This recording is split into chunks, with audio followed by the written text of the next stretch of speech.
of the surrounding island. So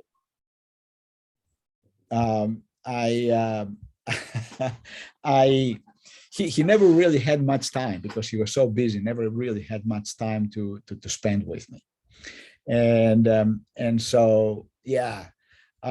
So anyway, and I actually held that against him for a long time, and as I will share with you later, I was able to overcome that because that was one of the beliefs that I had inside me, right? That didn't really help me, have that anger why my father didn't spend enough time with me. All fathers spend time with their kids, right? So I didn't like school, really. And honestly, I found that most of the subjects were boring and unnecessary. So, the thing is that everyone around me, my parents, my teachers, the priest, everybody, the neighbors, they were trying to tell me what I should be doing. So they were all trying to, I'm sure you probably associate with some of those things, in your culture as well, right? And they were doing it for a good reason. They were doing it because they felt that they're helping. So, and so my life was, or my mind was chaotic. I mean, I was in a total chaos. So, I didn't have a chance to find out what my passion is, which in my book I call ikigai. I don't know if you're familiar with this Japanese expression. Ikigai is the passion, right, that drives us to do things. So I was so pulled, in all kinds of different directions. I didn't really have a chance to find out what Mike wanted. So to confuse things more, my father, he wanted me to be a dentist, and he was in a long tradition of dentists in the family and all that. So he wanted me to take over his practice, and the last thing I wanted to do is just be a dentist, or and the main reason is because I don't like to see people in pain. That was really the main reason. So I thought, and I didn't want to hurt his feelings. So I basically sort of fabricated the story that I'm going to go to the U.S. to study because there were better opportunities there. And what I did, I actually went to the U.S. In the medical school. I was accepted in the medical school already. So, but the second day I was there, I changed my degree, the program, to engineering, because I would actually do anything. I didn't even know if I would like engineering, but I would do anything except dentistry, right? So, and I didn't tell my father for a long time about that. Very, very long time.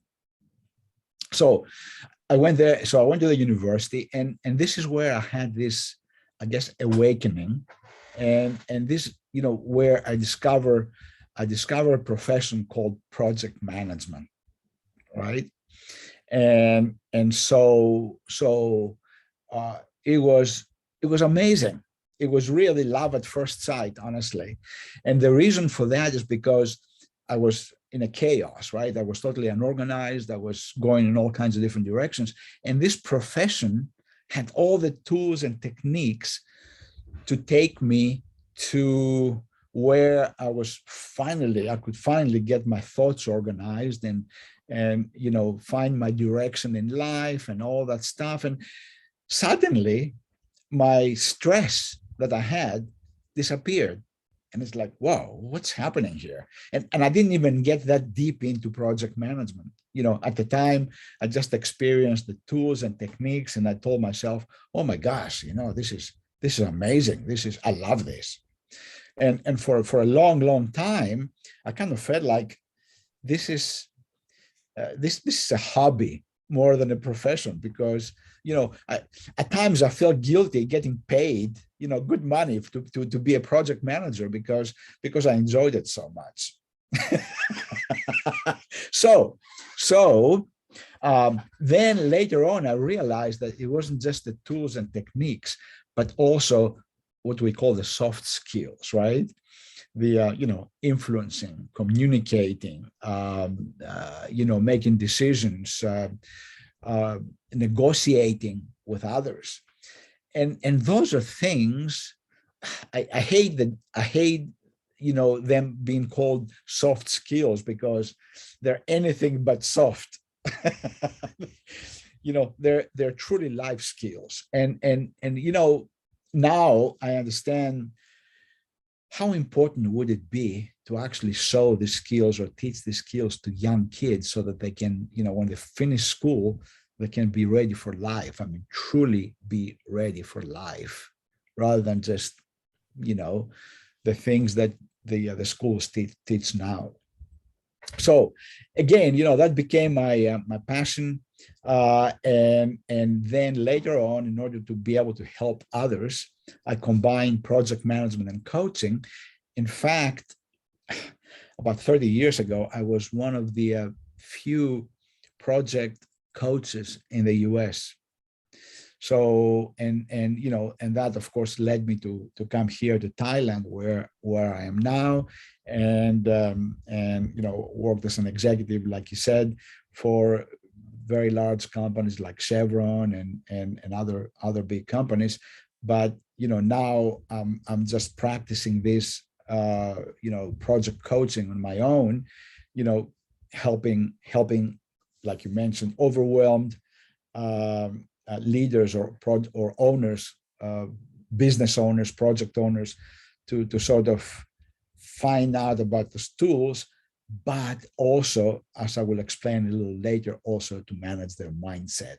Basically to help them with the things that nobody helped me before, when everybody just trying to tell me what to do. So, and the one thing that I found out later was, later in life, is that, I'm actually helping all these people be happy, because when you're confused and stressed, you really cannot be happy. Your focus is elsewhere.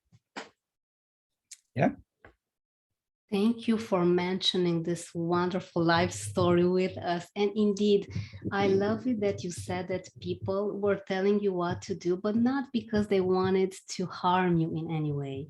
Most of the times, people want to protect us, and they mainly put their own fears on top of our existence, our needs, and they wanting to help us makes them sometimes stand in our way, because we have different needs and different desires for our lives. What a story, Michael. And Roxana, this is very, very important what you just said, because in what you and I do, coaching, right, we never tell anybody what to do. We understand that everybody has the answers inside them, and all we do is just ask all the right questions to help them bring their best authentic self out, right? So we never tell anyone what to do. They already have all the answers inside them. 100% exactly. We are merely guides that give them maybe a good question to hint them along the way. And I know you are an amazing professional, Michael. And since you have so much experience in the field of mindset, that is at the very basis of it all, what would you say that the most important skill would be to let go of overwhelm completely? What would you advise entrepreneurs that have this issue with overwhelm? Well, overwhelm is also, can also be called suffering. because I actually have a theory, or the way that I think about this whole thing, is which relates very, very closely to fear, being the subject here. But there's pain and there's suffering. Okay, and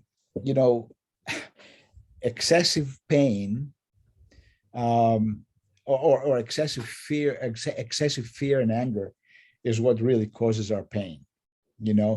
Excessive confusion causes pain.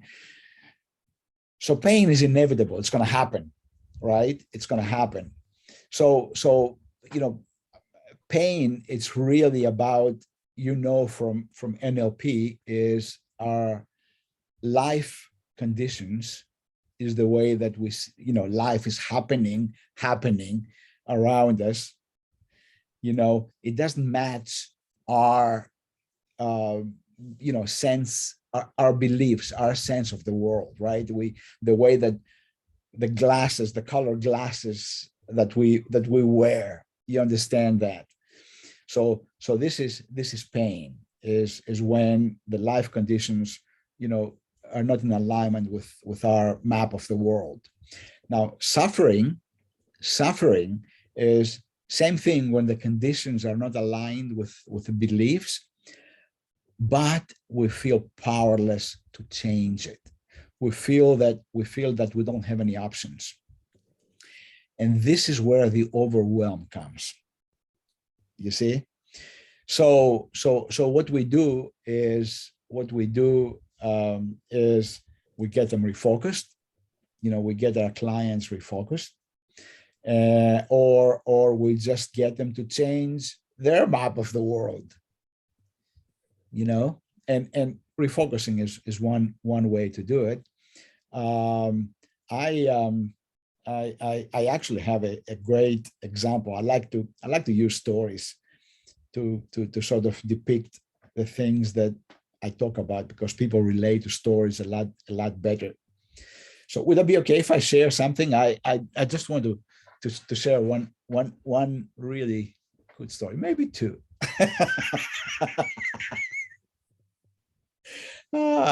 So I remember, oh my gosh, when my son Alex was graduating. It was his graduation year, and he was playing. I was his coach, his football coach, soccer coach. That one day, he finished playing a rugby tournament, so he already had played 3 games, and so my game was postponed until nighttime under the lights. So he came to me and he said, "Dad, I'm really too tired to play soccer, to play for the team." And I said, "Hey, tough, you got to play." So he wasn't happy, but he went out and he started playing, and he was my star, right? When he played for me. So the score was tied. He wanted to go and win and score the winning goal. So as he went out to kick the ball to score, the goalkeeper puts his foot right in front of him on his chin. And at night, right? And, oh God, you could hear the pop, that his bone broke. Oh, every time I think about that, I get chills. Everything happens for a reason, right? Everything happens for a reason. And when we have that kind of belief, nothing would bother us at the end of the day. Maybe I'll share another story afterwards that I actually wasn't planning to share, which will really surprise you, because we should really never push. If something like this happens, there's got to be a reason behind it, and even if there's no reason, that's a good way to think about it, so you don't get upset. You know, to be honest, Michael, I'm used with all sorts of technical things. So I really kept my cool. I do live sessions on YouTube every single day. So, you know, I'm used to having the connection fall down completely. But I love your approach on this. This just shows what a healthy, fulfilling mindset you have, just to keep away from stress, unneeded overwhelm. Because let's face it, even if we get upset, do we get anything solved or done? No, on the contrary. It doesn't help us. It doesn't help us a bit. And Exactly. that's why they say flexibility is the key to happiness.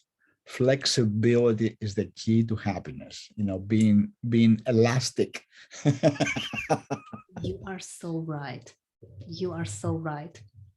Next time, So I'm going to know to upgrade to pro. I had no idea that I needed to do this. I'm using Zoom for such a long time, but it's okay. yeah. It's okay. No, that's fine. Oh It's my all good. It's all good. We're back. We're back. Should I God. continue with my story? Yes, please. Yes, please.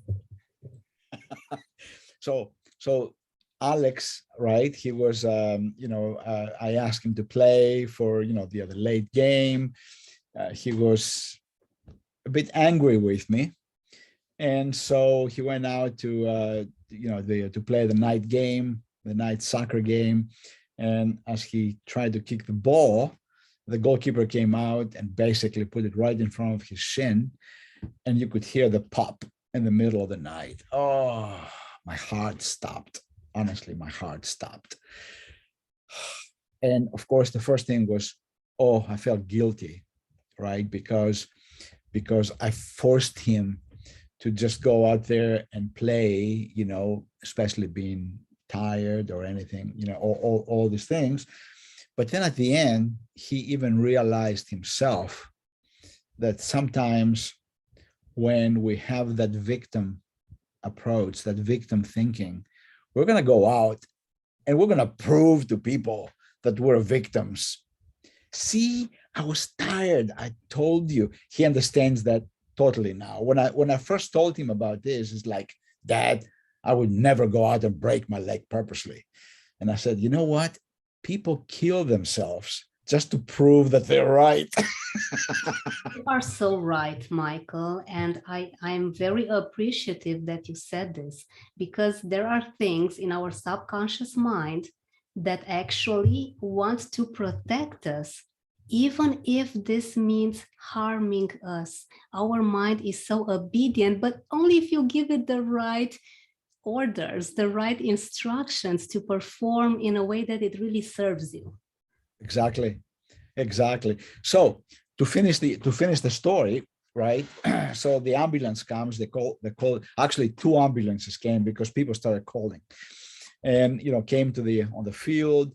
They put Alex, in on a stretcher, and Alex's friend Nick came in the ambulance with me and Alex. So Nick, from his heart, because one of his best friends, oh, Alex, why did that have to happen to you? God, I wish that could happen to me, because you have such an amazing, future with soccer and all that. It's like, oh my gosh, this is not going anywhere.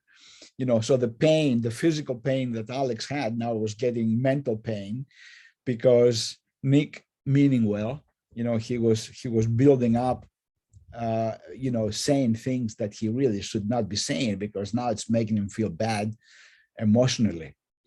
So I said, guys, let's do this. So we're in the ambulance now, going to the hospital. So I said, guys, let's play a game. And I kind of look at me and I said, yeah, let's just play a game here. Let's just think about things. Why is this good? What's good about this? And they looked at me like I was crazy. It's like, there's nothing good about this. I said, just think about it. I'm sure there's some things that are good. So Nick said, oh, well, you're going to be missing a few days from school, Alex. So Alex said, yeah. And you know what? Maybe a lot of girls will come and visit me at the hospital.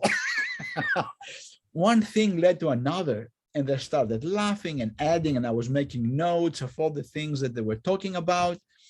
So their focus, right, changed completely from pain and fear and what's going to happen with Alex's future and why him and all this stuff to, change totally the focus to something funny, something, because there's good in everything. There's good in everything. If we search, we can find it, right? So,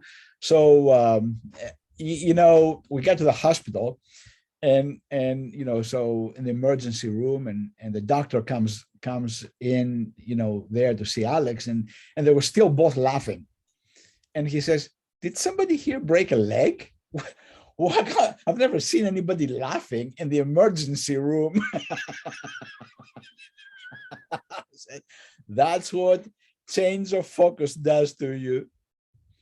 So this is basically, what I do with with overwhelmed business owners, get them to see other options, change their focus from, oh my gosh, I'm going to be losing money, I'm going to be, my family will suffer and all these things, again, because they don't feel that they have any options. They're into that suffering mode, beyond pain into suffering mode. And this is where Alex was going with that. He was actually, the pain was there, but he was actually starting to suffer now because other things came in,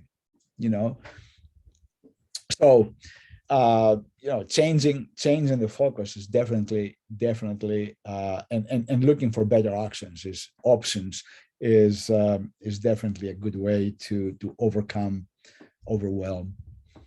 This is genius, Michael.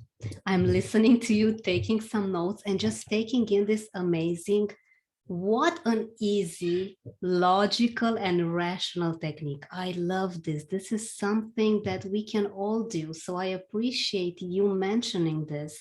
However, so simple. It's that simple that maybe people will think, okay, is it this simple? So does it mean that is it going to work?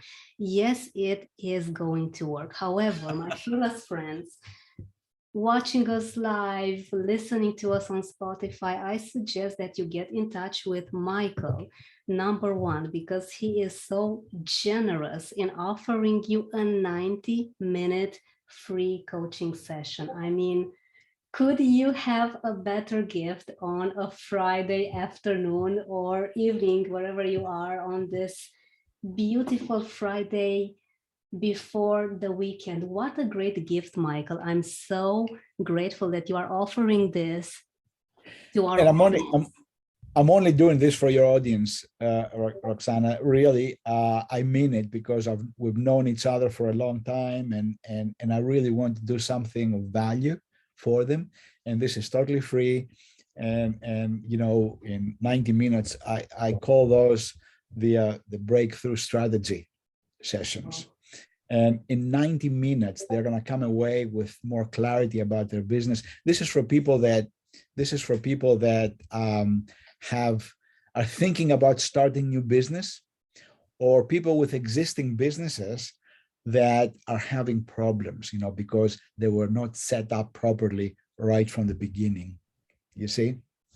So, or people with projects or whatever, but this is really mainly for business people, because every business, every company has projects. So helping them to set things up. So we'll be having a coaching conversation to where I will understand what they're doing, and basically they can get some strategies right away within this hour and a half, that they're going to come up with more clarity about what they need to be doing. How much money, they're going to understand how much money they're losing by not doing certain things. Yeah, I'm more than happy to do that. And again, this is just limited to your listeners. Thank you, Michael. What a privilege. Our fearless friends, make sure that you are going to check the details in the description of this live session, of this Spotify version, with Michael's details, because you will want to talk with this wonderful, positive So wise man that can really shift your state, shift your mindset in a matter of minutes. Talk about experience, Michael. And I know that you have prepared a nice exercise for us. So if you want to tell us a bit about it so that people can have a real taste of what it really means to have a coaching session with you, the stage is all yours. Absolutely, absolutely. But before I do that, Roxana, would that be okay if I share the story that I mentioned about not pushing against, not pushing too hard against something that seems that it's not working or it's not happening or whatever. And I think your listeners will find that very, very useful as well. So some years ago, here in Thailand, um, right before Christmas, we my wife and I and Alex, we were actually planning to go to an island here in Thailand to spend Christmas there, because it's time off and everybody goes to the islands.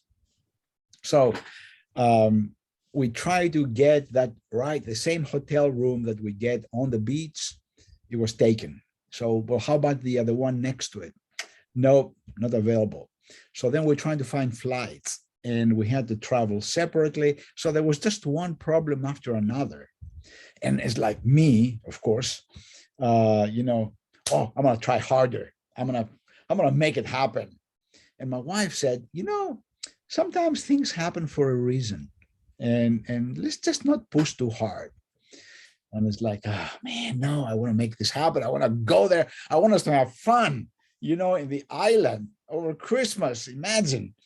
So to make a long story short, we changed the venue. We went on the other side of Thailand. And then on Christmas Eve, we found out about the tsunami that came in Thailand. And my whole family, including me, would be gone. If we had stayed in that hotel room, we would not be alive to talk about this story. So after that, chills. I just got chills right now. This is amazing. But that's why see things like this, Roxana, is what really what sort of builds character. And that's why I don't get upset about those things anymore. Since that happened, and it's like, why have I been pushing so hard to make something happen if I get the guidance from somewhere that don't go there, there's something behind it, so maybe I'm just thinking, why did the internet give up? Why did Zoom not work? Maybe it's for me to share that story. Maybe it'll save somebody's life. Who knows? Yes. Wow. Thank you for telling us this, because, this really gets me to be even more careful, and our audience as well, regarding the signs that we have around us, because the universe, this world, life, God, call it any way you want to, gives us some signs when things are not maybe the best for us. So thank God you listened to your wife and you didn't push through to get on that side of the island. Wow. Yeah. Michael. Yeah, true story. In fact, right after that, I was very involved with a youth soccer league here in Thailand, and 3 of our kids didn't come back because they're there with their families, and 3 of our youth, young players did not make it. They just were lost in the tsunami. Oh, so don't push too hard. If somebody gives you a message, a sign, there's something there. So yeah, absolutely. So yeah, I'll be happy to share this exercise with the audience. And typically this is something that I do with a group, and people have the opportunity to share with the person next to them or whatever, and exchange ideas and feedback. Here, you can just do it yourself, or they can do it by themselves. So, okay, so I'm going to ask that, everyone answers honestly, right, and with no judgment, these simple questions, very, very simple questions. So, considering that fear is something that we have all experienced, and we're still experiencing, right, to a certain degree. So here's the questions that I want you to just go deep and answer to yourself. So I want you to think of the worst fear that you encounter most often. Your worst fear. And most often, right? So anything that has to do with money, relationships, weight, health, career, anything. So something that when I asked that question, you pretty much knew what the answer is. Okay. So the next question is this fear something that comes up every once in a while, or has it become a routine for you to where it's in your head, it's in your mind continuously? Again, please answer that honestly. Okay. So the next question is, what are some of the things, regarding this fear? What are some of the things that you tend to say, that you tend to tell yourself or tell others regarding this biggest fear of yours? Just some examples. I'm always afraid to make decisions because, they're wrong. Every time I make a decision, it's too difficult, or yeah, I mess up. I'm afraid that people will take advantage of me. I'm always afraid to take risks. So what are some of the things that you say when that fear comes up?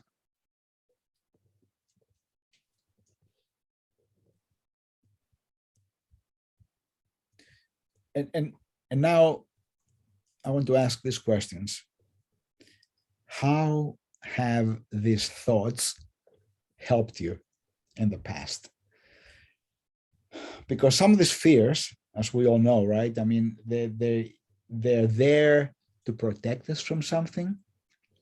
They're there for a reason, right? So those are not just fears that just happen. As an example, we tell those things to ourselves about this particular fear to justify to ourselves, why we have fear, right? Things never work out for me when I go to a date, or the money is never enough, at the end of the month to pay for the bills or something. So, there's those things, right? So they helped us to feel better at some point, So what is that? How have they helped us? Because they have. But now I want you to think about how are they hurting you in your life now? What are they holding you back from? Your work, your relationships, your finances.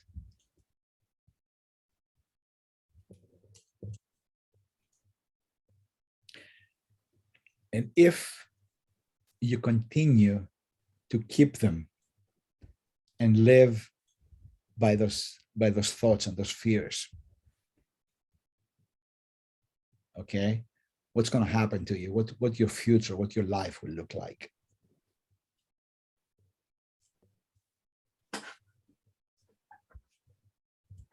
This is very, very important, because this is where it actually hurts.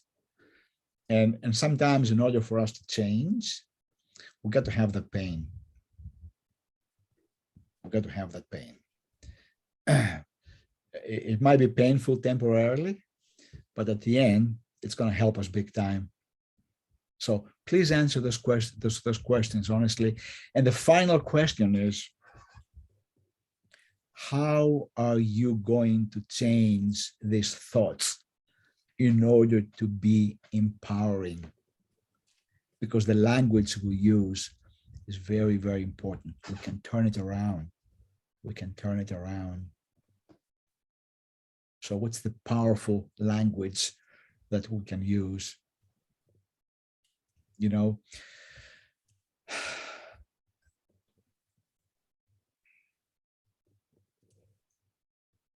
I got maybe a story, maybe this is a story that I can share, but I was taken advantage by my business partners back in 1990. I was in Florida, USA, and they basically stole $150,000 from me that I had invested in a company. And the thoughts I had that they were just sort of taking over Mike, they were really taking over me. Or how can friends do this to you? Because remember what I mentioned earlier, you know, my belief, right? My view of the world is a friend never hurts a friend. That was my belief. But now this belief has become my enemy, because friends never hurt friends, right? So how did I change that? You know, they knew, to make a long story short, I put them in jail. and I didn't do it because of anger or because of anything like that, but it's because they needed to be taught a lesson so that they don't do it again. In fact, they came back and they thanked me for putting them in jail. They actually thanked me, and they said, we would never stop until you know doing these things, and unless something like this happened to sort of slap us in the face and wake us up. So and the truth is that I was actually praying for them, because initially I had this anger, the pain, right? Because what was happening in my life was not matching my beliefs. So it was creating this pain, which at the end became suffering. This lasted for a month. I almost lost my regular job because I couldn't think of anything else. I actually felt like if I had them in front of me, I could just strangle them. So, and you know what happens when you have bad energy like that about somebody, you know, usually you don't hurt them, you hurt yourself, because it always comes back to you. So I was able to forgive them. That was my biggest lesson. But then the other lesson was that we can change anything, any of those thoughts, to where you can actually make them useful. So my new thought was, rather than friends don't hurt friends, my new thought was that, and you cannot trust anybody. That was my other thought. You cannot trust anybody. Can you imagine if you could not trust anybody? So now my new thought was, I will be more careful about who I trust, especially trusting people that I get into a partnership with. Now, isn't that much more powerful? Phenomenal, wonderful. Yeah. What some great questions can do to reshape your life at the end of the day? Because if you, as you said, Michael, if you keep on lingering in such strong, awful, negative feelings, you poison yourself. And nothing comes good out of anger and fear and resentment. And I can completely relate. I have some stories of my own. I'm not going to share them because it would take too long. But to be honest, I had this fear and anger issue around 10 years ago. And I wish I had someone like you to guide me and just tell me that I need to change my focus, because I had some issues with anger management. And it took me, I think, a few good years until I found the proper NLP trainer to help me to vociferate, to get out all of that pressure and frustration that I had built in, because no one was there to give me this wonderful solution, as you have just given the example on your own wonderful personality and mindset. And the exercise that you have previously shown us, I've also written down some things, and it's amazing what a good question can do. That's why I'm going to emphasize this one more time for our fearless friends watching us. Get in touch with Michael once again. He is so generous to offer you a 90-minute free coaching call. How amazing is that? This person really wants to help you. Both Michael and I believe that knowledge is wonderful, information is great. However, if you do not put it in practice, if you do not implement it, it's only some nice experience and that's it. You won't benefit from it. So contact Michael. You'll have all the details in the description below, and enjoy an overwhelm-free business and lifestyle. Because if you're not happy in your business, let's face it, Michael, can you have a happy life? Not really, because everything is connected. Absolutely. Oh, you're so true. You're so true. And in fact, I wanted to share that with you. And I'm so glad you reminded me, because, you know, when people ask me, you know, what does success mean to you? You know, what's true success mean to you? And people think that success is getting that big house, you know, getting, oh God, I always thought that, you know, I think I have shared my story with you, right? That I wanted a big, beautiful house, you know, on my own beach in Greece, which I do, you know, and the thing about it is, I got that because I had it on my vision board, right? I had it on my vision board and I would see it, and the house looks identical to the one on my vision board. The thing that I forgot to say is that I will be able to enjoy and be happy with it. So I'm never there. This is amazing. So success without happiness is failure, really. Whatever you do, you got to be happy. That's the ultimate success. That's the ultimate success. You are so right. Build a lifestyle, not a business. You build it along. Oh my goodness, look at this, Mike. I don't think you can see this. This meeting will end in 10 minutes. I have got to say that today is the only day that I'm getting these messages. So we have only 10 minutes left until we break off from this Zoom call again. I really apologize, Michael. I didn't get this message ever before. So I'm going to upgrade definitely after our talk today, because I don't want this to happen ever again.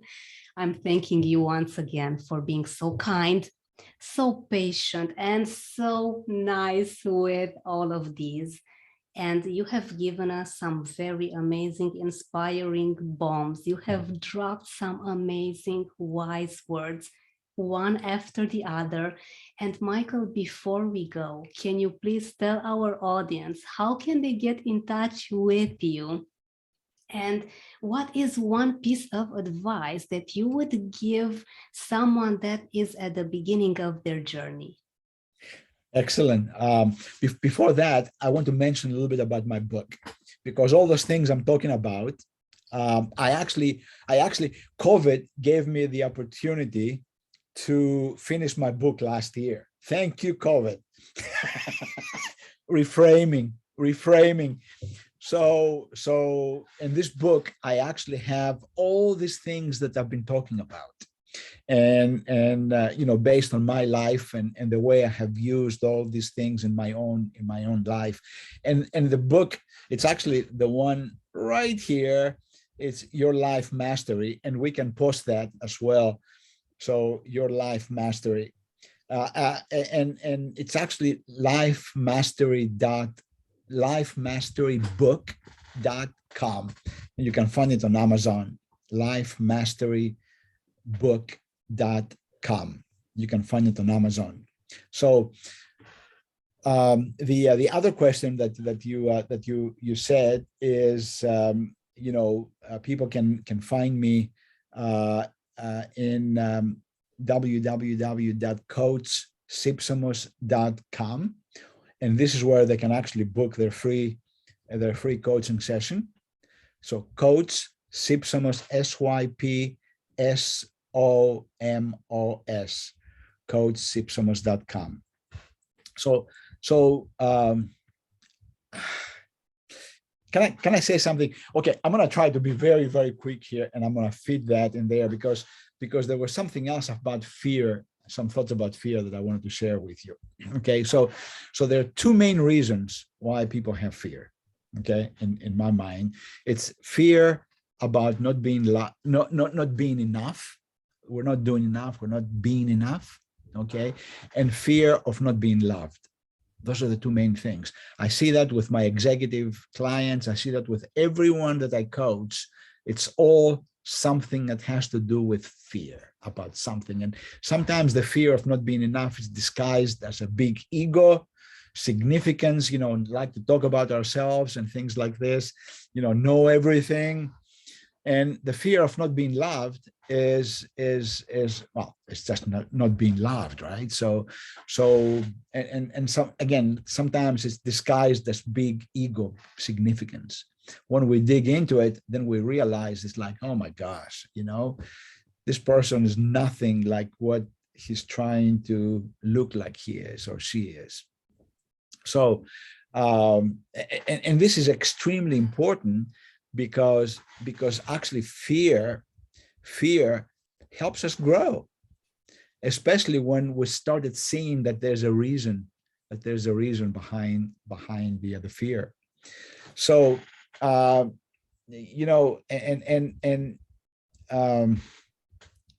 sorry. And the other question was, what can I offer to advice, right, to someone listening here? So what I always tell young people that have high ambitions and high goals and all that stuff, but often not enough experience or not enough confidence to just go out and do it. You have everything inside you that you need to be outstanding and do the extraordinary. You don't really need anything. Just like you said though earlier, Roxana, is maybe a little help from a friend, from a family member, or a coach, so that you learn how to relax, listen to your intuition, trust your inner voice, and when you relax, actually, you let your inner voice speak to you. You don't block it. So, and the other thing is, get over your reasons and your excuses about why something it's difficult. My finances stink, my parents abused me, I'm coming from a dysfunctional family, I'm too old, I'm too young. Those are stories that we all have, but just get rid of them. All those excuses are making us victims. So it's not helping us at all. So get rid of them. But if you cannot do it by yourself, find some help. Find some help. Michael, yeah. I'm so grateful you mentioned this. And one last thing is, you said if I was to give someone an advice or a motto, what I have realized over the years is that fear was taken over. I was actually feeding my fear when I gave it a lot of time. I'll wait until Monday, it's the weekend, they're busy. So, now it's Monday, they must be really, really busy on Monday. So I'll make that sales call on Tuesday, and it's always giving it time. Stop feeding your fear with time. Starve your fear from time. Do it now. So, don't wait. The more you wait, the more it builds up. So for me, this is actually a motto that I have put right in front of me. Don't feed your fear with time. You will starve it that way, and it'll never come back. You'll get used to it, and it'll never come back. So yeah, This that's is it. so powerful.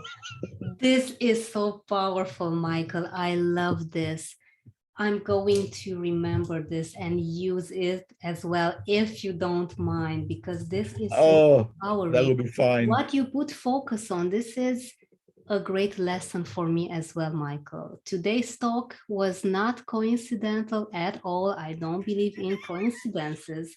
And even the break we had was not coincidental. Trust me. Definitely. What you put focus on is what you get. Michael, this has been revelatory and one of the best talks I have had. I am so honored and so pleased for your time. Thank you for your wisdom, for your energy, for your generosity. I know that everyone watching us and listening us will want to get in touch with you for this 90-minute free coaching session. What more can you want as an amazing gift on a Friday? Thank you so much, Michael. What a privilege to have you on.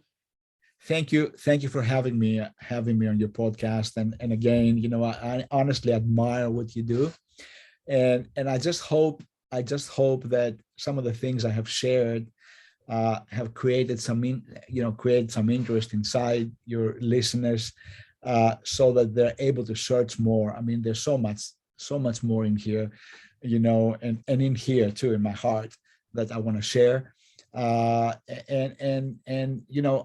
hope that what people heard are just the trigger, to that will drive them to go and look into more rabbit holes, like the Wizard of Oz, right? And look for themselves and find more, so that they can grow, and then at the end, like I have in my book, the ultimate is to be able to contribute, because eventually, when they have all these things inside them, they will be able to help others, and they'll be able to give back. And I just hope I was able to give back some. Thank you, Michael. Beautifully said. And I can't wait to have another great talk with you soon. Thank you. Happy to, anytime.